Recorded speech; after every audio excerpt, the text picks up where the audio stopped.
Hello everyone and welcome back to my B&B Everyday YouTube channel. I hope you guys are having a wonderful day. Before we start, please hit the subscribe button and give this video a thumbs up. Hope will outrage Ridge before Steffy and Eric help him with a new takedown plot. At Forrester Creations, Hope just caught Carter in a tearful grasp with Ridge, but it looks like she'll ruin the mood. Since Hope feels like Ridge is trying to take advantage of Carter's good heart, she may make that demitask clear and rile Ridge up in the process. Carter may feel the need to defend Hope if Ridge resorts to name-calling again. By the time Ridge walks out that door, he'll be more determined than ever to restore Forrester power at his family's company. It won't be long until Ridge has another strategy session with Steffy and Eric, so they'll toss some ideas around for a new takedown plot. Justin isn't having any luck when it comes to chancing legal loopholes, so Ridge may contend they've to concentrate on playing dirty. Steffy's scheme with Daphne still stands a chance of working, but Ridge may suppose they need to up the figure if they truly want to take Hope and Carter down ASAP. Eric, Ridge and Steffy will all resolve to do whatever it takes to make sure the Forresters land back on top in the end. Of course, Carter has been floundering with guilt over the preemption, so Hope will formally again try to remind him of all the reasons why he wanted to do this in the first place. Carter's going to make a concession that shocks Hope. Could that involve Daphne's flirting or indeed her attempt to put him back on the Forresters' side? Still, the bus may start turning for Hope and lead to her realizing Daphne is intimately working for Steffy. If so, Hope will get updates on some huge news soon, so we'll bring you more prognostications on all the twists and turns. Carter and Ridge tearful clinch stunned Hope while Zend revealed surprising news. In the design office at Forrester Creations, Hope fumed over Carter feeling shamefaced when he should be celebrating his rearmost palm. Brooke tried to make Hope see that Carter's guilt was to be anticipated after a treason like this. Still, Hope pledged to cover Carter and claimed she wouldn't let Ridge take advantage of his good heart. In the main office, Carter wrapped up his win after cutting it on the smashed rock. So Ridge allowed. It was fitting that Carter had blood on his hands. After Ridge formally again called Carter out for his treason, he allowed. Back to their fellowship's better days and wondered what happened. Carter claimed he was guarding Forrester Creations and acted like his intervention was necessary. Ridge didn't see it that way and tried to move Carter that Hope only got together with because she wanted commodity. After Ridge reminded Carter that he formerly supported cutting Hope for the future, he questioned what changed for him. Ridge also mentioned former openings to bring up Carter's grand plans that he passed up. Carter slammed Steffy for her treatment of Hope, so Ridge admitted that perhaps Steffy made effects particular. That said, Ridge defended Steffy since she didn't want Hope smelling around Finn. Although Hope was trying to make Carter out to be a idol, Ridge allowed. Carter knew better than that. After Ridge suggested Carter wanted to turn back time, he dared Carter to tell him that he was wrong. At the Forrester mansion, delivered updates to Steffy, Taylor and Daphne. The jewelry line launch was a mega hit, but Zen said Hope was the only bone, who sounded to be in a celebratory mood. Carter wasn't riding high despite Steffy's vaticination. Zend added that Hope couldn't read the room and wanted to break out the game some, so Taylor and Steffy weren't surprised. Indeed, Brooke sounded worried and equivocal over the company's rearmost palm according to Zend. Taylor allowed. Brooke should prove it if she truly felt that way and move Hope to stand down. Back at Forrester Creations, Carter refused to subscribe the company back over to Ridge and advised him to stop condemning Hope. Ridge reminded Carter of when they first clicked as musketeers and pushed him to see that Hope was just using him.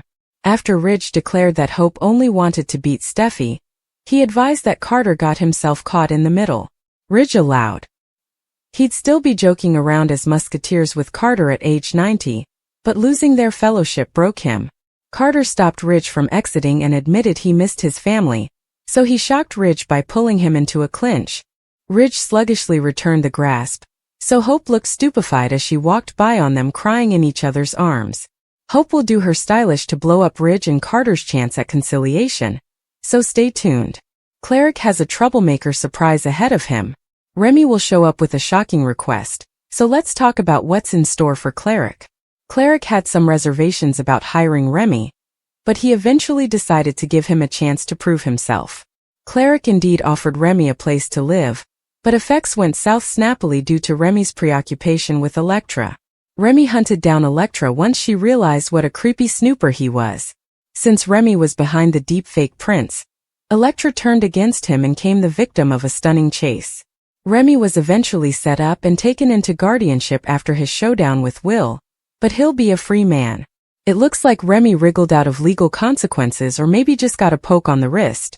Whatever the case, Remy will formally again find himself in need of a job, so he'll stopgap that Deacon is willing to take pity on him. Cleric knows about all the chaos Remy caused by now, so you can go this is going to be a tough sell. Although Remy will try his stylish to get rehired, will Deacon actually go for the idea? Cleric has had further than enough dishonors tied to Il Giardino, so that may be a concern on his mind.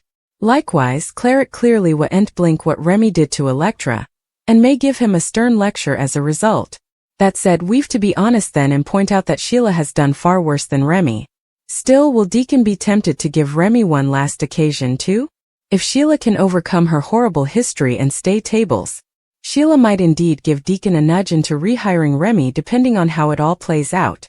Prognostications allude that Sheila will have many effects to say about Remy sooner or laterly. Remy will surprise Cleric by showing up with a proposition for him. What Deacon will decide when it comes to his former hand. Liam to face a extremity. Luna meets Remy. Carter faces Ridge as Hope tries to do tone, serving damage control. Liam has some kind of extremity. Liam seems lost and down on his luck in the daily exercise clip. Liam confides in Steffy. Liam admits that his life isn't what he allowed it would be at this point. Steffy will try to remind Liam of all the good he does in the world, including to his family. Latterly, Steffy has a sweet gesture for Liam.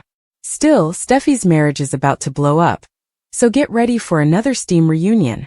Over with Finn. He keeps planning to tell Steffy the verity about Luna. Indeed, though Finn is determined not to keep secrets from Steffy, the good croaker struggles to blurt out the verity throughout the week. In between concession attempts, Poppy continues trying to stop her secret from getting out. Remy to return.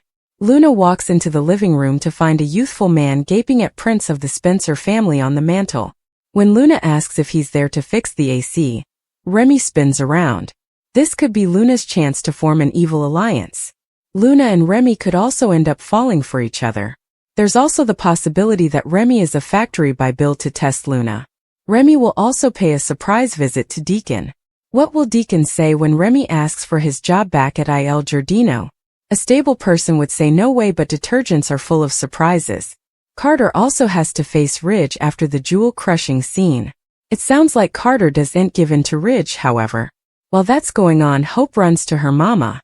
Hope insists to Brooke that they can't give in to Ridge and Steffy.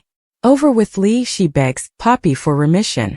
So, when Lee finds out the verity, that will just add another subcast of demotion and treason. Carter doesn't give up the throne at Forrester Creations. That leads to Ridge going back to strategizing with Steffy and Eric. Steffy will ultimately learn the verity about Luna's father. It seems that Steffy might find out from someone other than Finn, however. Steffy is drooling with Ridge and Eric in the Forrester living room. She knows Hope and Carter aren't naive and Ridge agrees they should be suspicious. She understands they're trying to figure out why she'd want to return to the company they stole out from under their family. Eric agrees they will be suspicious of what shenanigans she's trying to pull.